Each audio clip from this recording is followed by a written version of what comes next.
Welcome, everybody, to today's Building My Legacy podcast. I have with me today Stacy Idema. Idema, right? I pronounced that Idema. correctly. Yes, you did.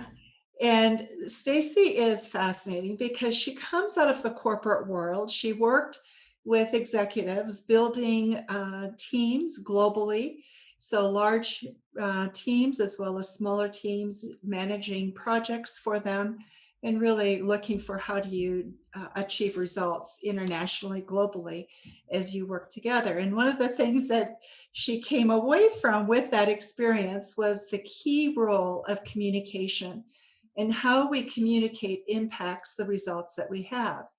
And so, based on her experience and working with these corporate teams, she has developed a lovely corporate coaching business for people looking at what's the impact of their communication. Are they getting the results that they want? Could they communicate more effectively?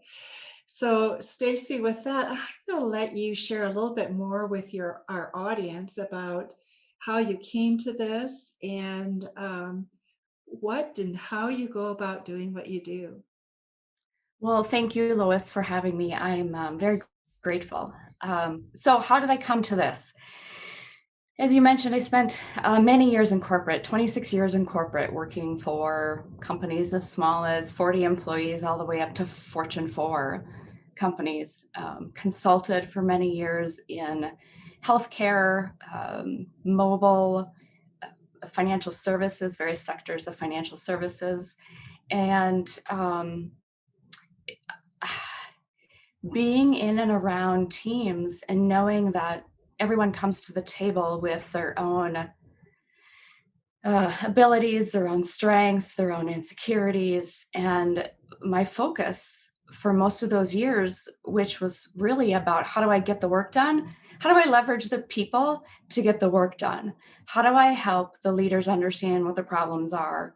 How do I help them motivate others?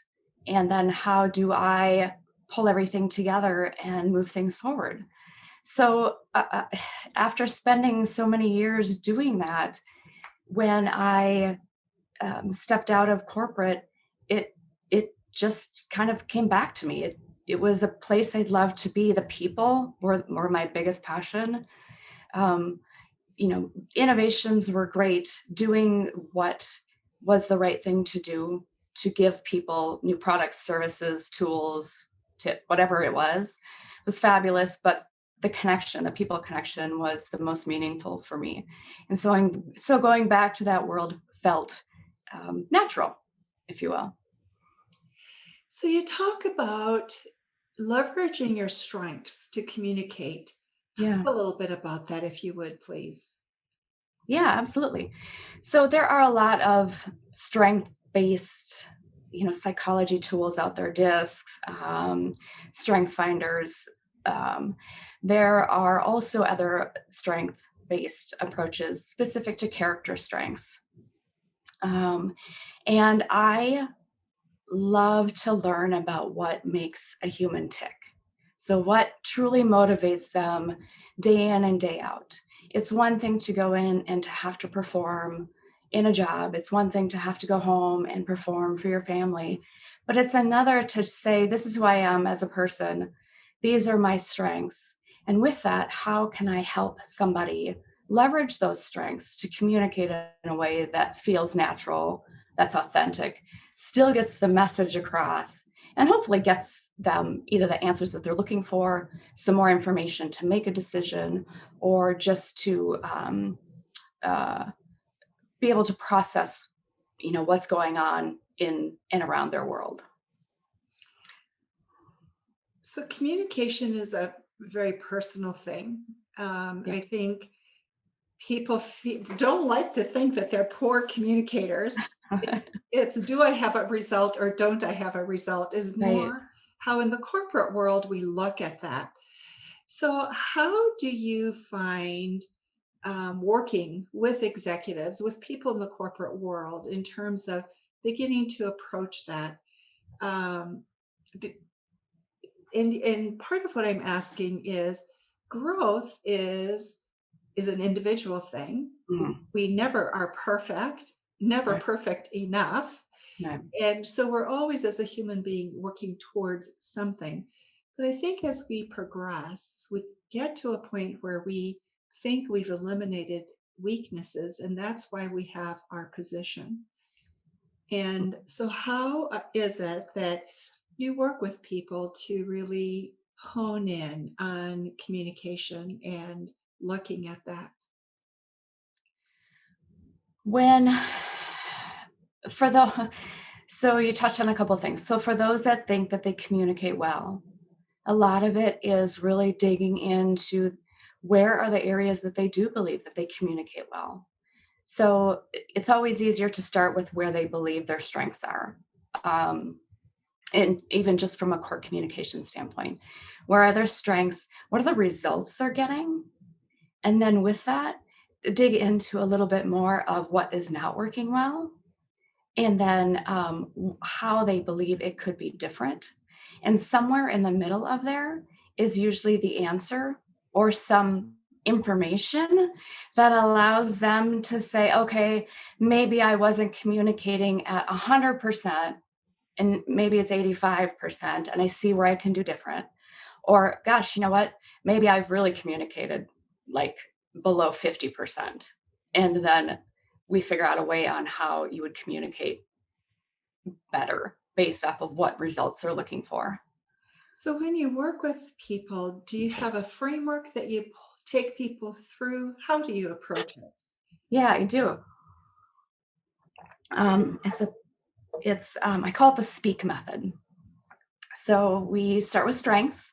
We look at strengths. We align with vision, mission, and that can be both personal and professional. Working with corporate execs, leaders, personal still comes into play. So is that part of their mission and how they lead and how they communicate? So the next really is to take all of that knowledge and that information from strengths, mission, vision, and plan. We put together a plan. What does it look like today? What do they want it to look like in the future? We go in to execute. So based off of what we planned, pick a couple of things to start with, and then we get into the assessment piece. So what's working well, what's not working well, and then a little bit of iteration. So going back and saying, if this is working well, how can we improve on it? Or if this something else isn't working well, how can we shift? And then with that comes the knowledge. The knowledge being there are many tips, tricks, tools. Something can work really well for quite a while, and then it doesn't. And so, how can they go back to their toolbox of things that they've learned and adjust on the fly?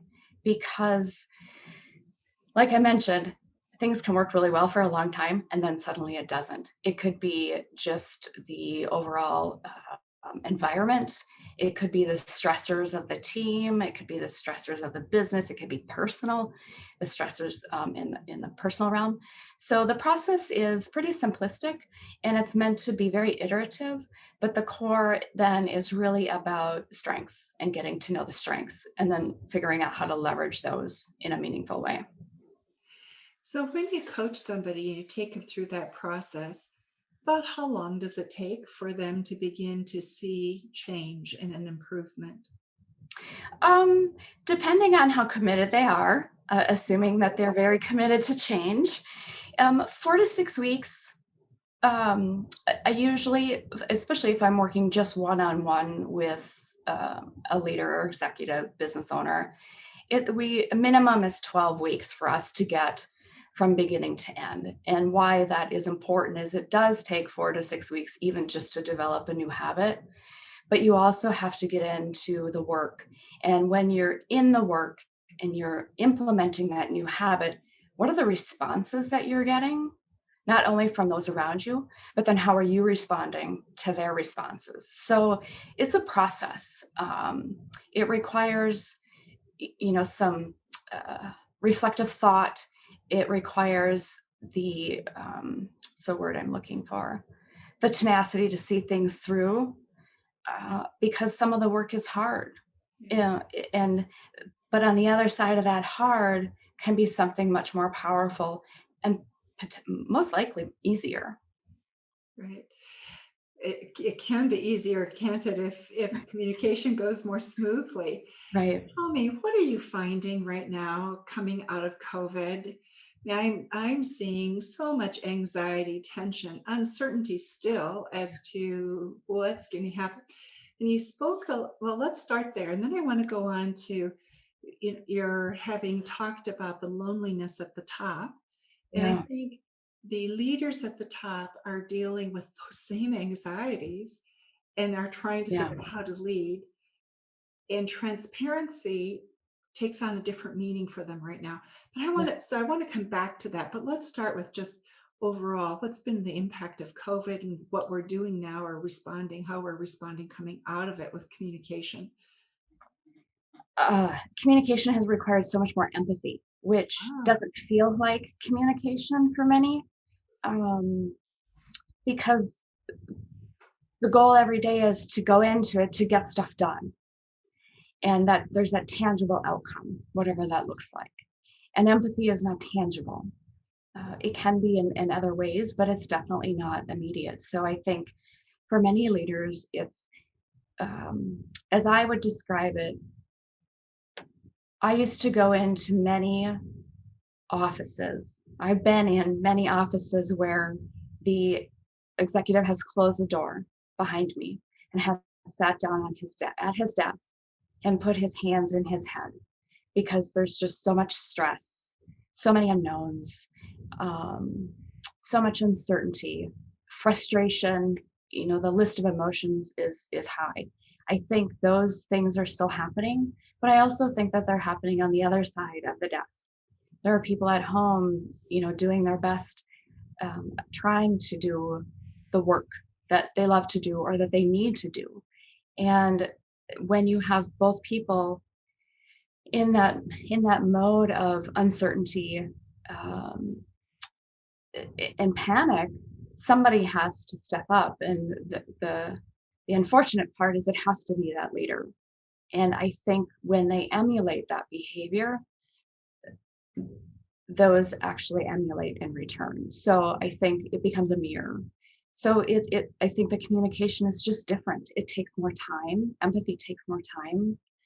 So that, that half an hour meeting that was intended to go through the list of to-dos might be 20 minutes of empathy and 10 minutes of to do, and what might not feel like you got a lot done, you've actually helped that person be able to ease the pain, the angst that takes up time, that takes up energy.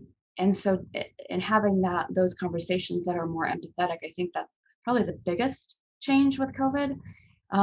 Really, really hearing what people have to say about the impact of what's going on in their world and how they still want to be able to move forward and do those things. Um, so yeah, I would say empathy and really hearing what people have to say is a big change with COVID. let's go talk a little bit about the people at the top Yeah. who are also dealing with this. They have that loneliness that they had before COVID Mhm. of who do you dare share things with? How Yeah. transparent do you really dare be? And then you have COVID superimposed upon that, and they have another layer of responsibility. It's another layer of communication. Yeah. So, how is it that you are addressing that with your clients? I'm holding space for them. It's a lot of space. Um, it's it's doing what they're doing for their people and helping them realize that they are still human. As somebody who was the daughter of a small business owner, I can't tell you how many nights we he would come home and we would sit in silence. And now I know that to be empathy, holding space, allowing him to just breathe and decompress. So I think much in the same for my clients, really allowing them that space to process what's going on, helping them understand that they are still getting the work done that they need to get done. It might take slightly longer. Hopefully, it will be more productive.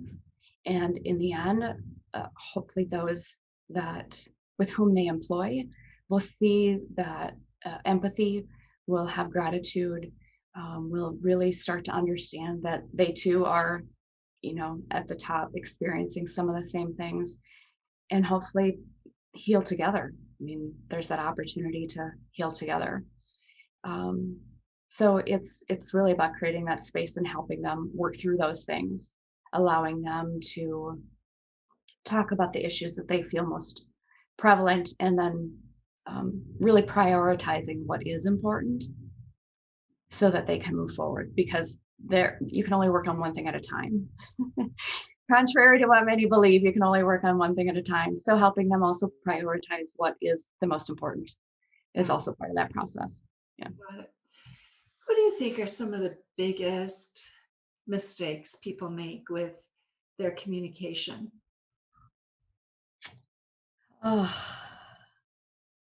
I would say that the the couple top ones will be when someone asks a question, the response that often we make to that question is the right answer. And what I mean by that is if somebody says, "How can I help you?" And the person across from them says, "Help, I don't need your help." Not realizing that maybe they do need their help, but maybe a better word to use might be support. How can I best support you? So, the when asking questions, when communicating, I guess the point I'm trying to get at is it's not always what is said or the first response. Sometimes you have to spend a little bit more time digging into it. Uh, uh, an easy statement or response to that is a "tell me more." So if somebody says something and it doesn't make sense, or if you think you have the answer, you don't always have to have the answer. Yeah. Uh, Sometimes it is up to the other person to figure out what the answer is. So just simply responding, "Tell me more." So I think with that comes urgency, this urgent need to either answer a question or to get things done. And really it's about the process. So that's a big one. Um, Mm. I would say the other is assuming that um, if you're being honest and direct, that you are communicating well. Oh, Um, well, I appreciate transparency and honesty with the best of them. Sometimes that brutal honesty can leave what I call a trail of tears, and that can take up time. It can disrupt. Um, it can really derail things.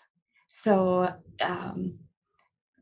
there's always easier ways to caveat, even if you are going to be abrupt and honest. You can preempt those things and just say, you know what, I'm in a place where I need to be really honest and brutal. I don't intend to hurt your feelings, but can we talk about this in a really matter of fact manner?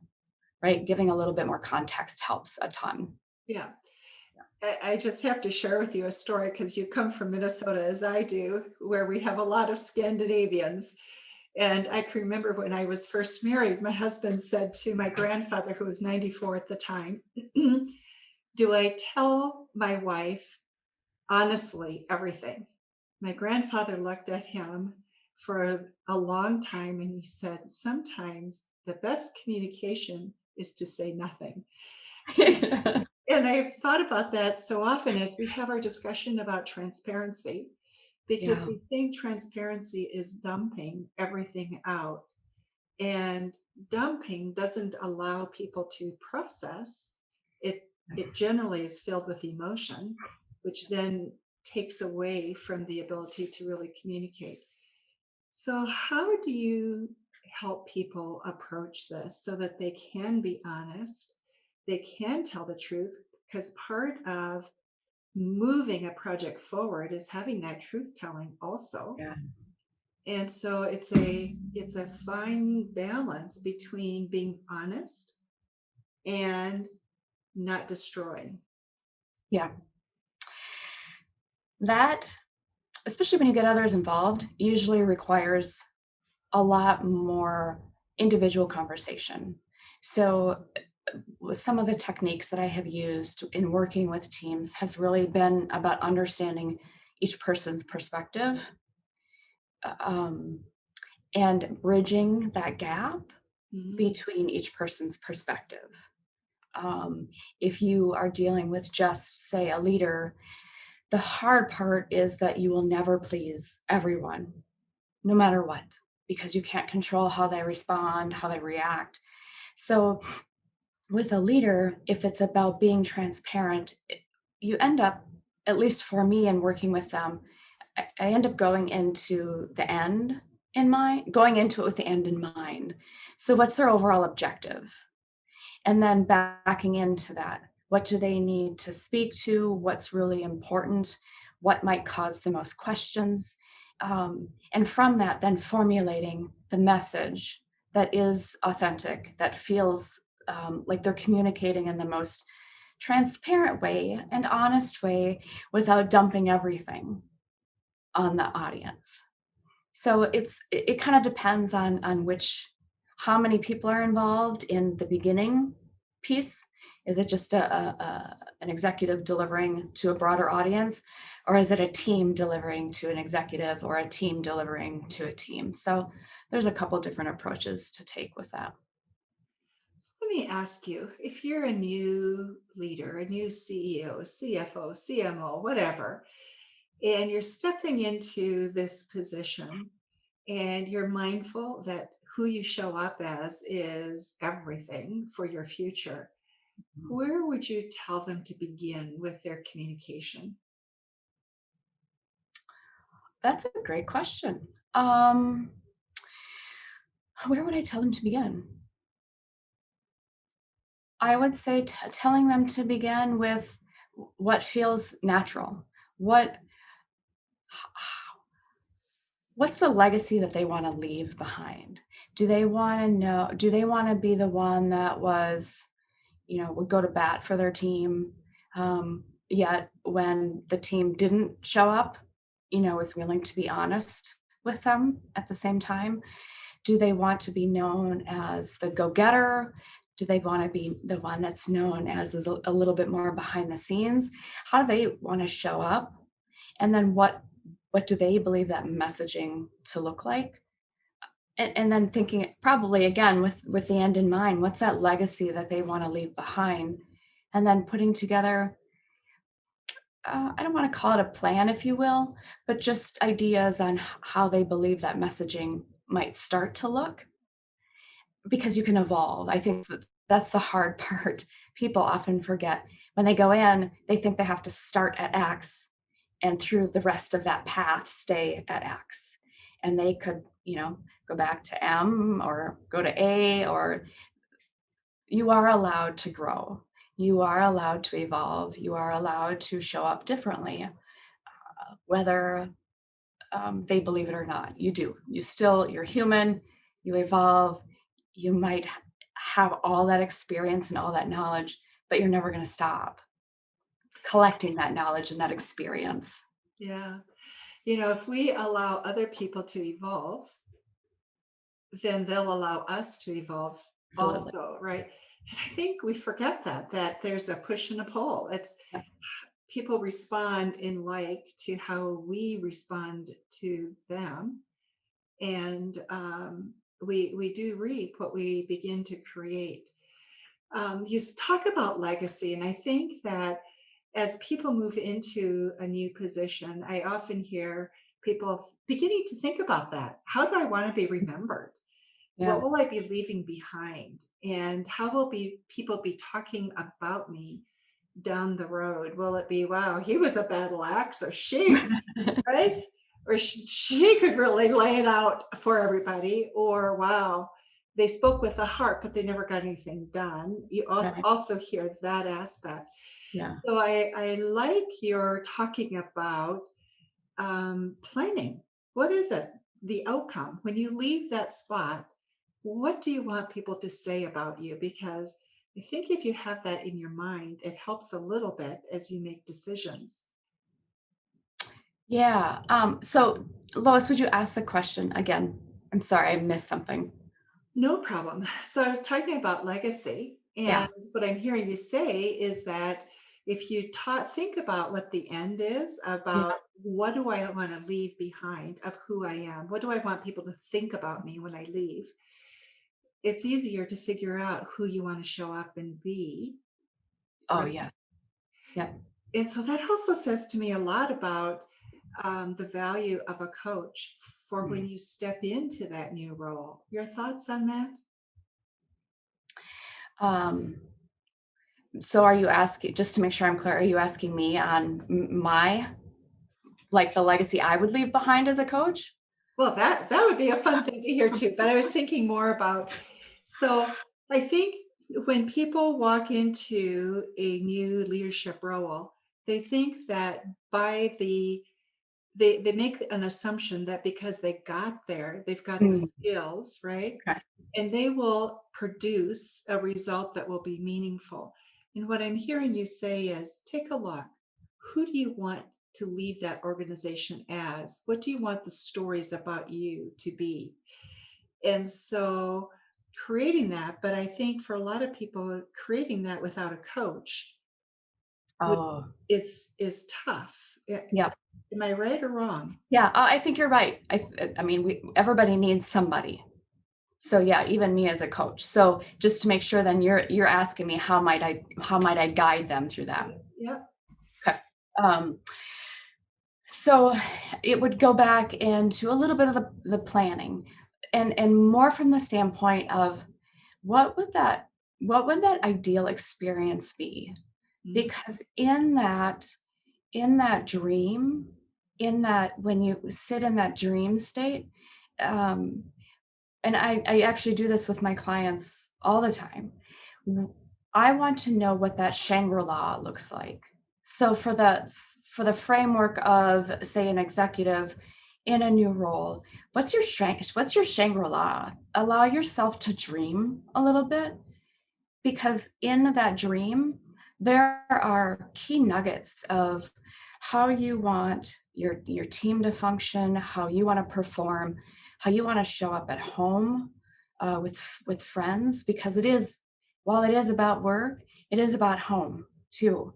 um, so that simple exercise Mhm. of sitting down, what does it look like, what does it feel like, what do you want your team to be? Are they going to be early morning people? Are they going to be people that are across the globe and so you're managing all time zones? Do you want that exposure? Do you want the team to interact on a daily basis? How do you want to interact with them? How do you want to show up for them? So putting all of those things onto paper and saying, this is what I want my experience to be, and the people that come in contact with me in there will guide them towards the steps that they take, um, really to start building out what that legacy would look like. Yeah. So, Stacy, our time is almost over. And so I just want to ask Yeah. you, what are things that we have omitted that you think are really important for people to think about and to begin to process in their communication? I think we touched on most. We talked about strengths. We talked about, doing the best that you can to show up authentically, remembering that communication is a process. It's not just the words that you speak. Holding space, having empathy. I think we covered off on quite a bit. So, before we leave, Yeah. if you don't mind answering, what would be the legacy you would like to leave?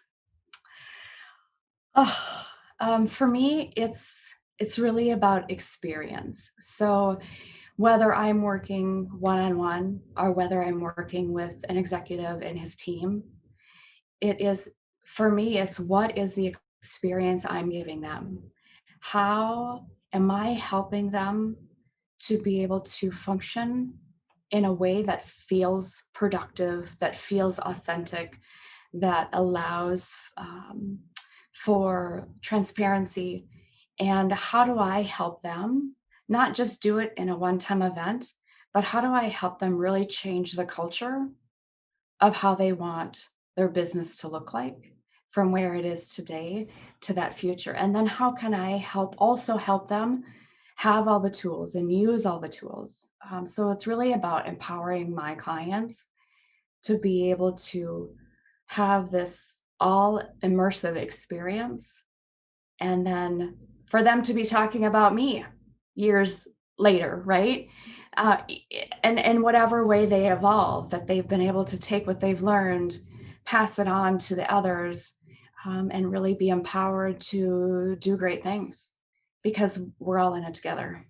Isn't that the truth? It's when you can replicate it and pass it on to somebody else, that's when you know Right, you've had success, right? right, right. Stacey, you have been so wonderful. And for those of you who are listening, there are just a lot of coaches out there in the world right now, and many do not have good corporate experience. And so, those of you who are in the corporate world or own a business, listen to this and think about Stacy, because she does come from that perspective and has a background that could be very useful to you.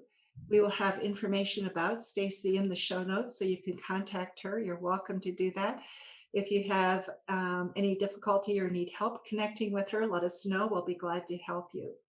And on that note, Stacy, thank you for joining us today. And thank you all for listening to Building My Legacy podcast.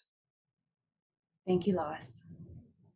Thank you for watching my video. Don't forget to like, subscribe, and click the bell button above. Leave comments. We'd love to hear what you think. And visit our other social media links as well. Thanks much.